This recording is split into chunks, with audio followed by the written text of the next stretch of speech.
සිනසන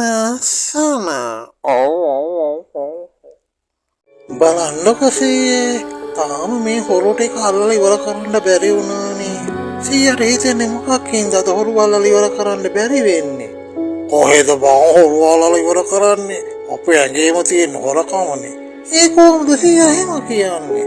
අයින් බාලා නැද්ද ඉන්දියාවෙන් පස්සියක් හොරු නඩේකින් අපි පැවතගෙන ඉන්නේ කියලා. ලොකු හොරාගෙන් පැවතගෙන නෑ ලොකෝට හොරකම් කරනවා. පොඩි හොරාගෙන් පැවතගෙන නෑ පොඩියට හොරකම් කරනවා. ඉතින් කොහෙද මේකේ හොරු අල්ලලා ඉවර කරන්නේ?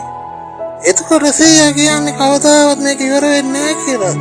මොන පිස්සුද මේක මේ කල්පයක් ඉවර වුණත් ඉවර වෙන වැඩක් නෙමෙයි.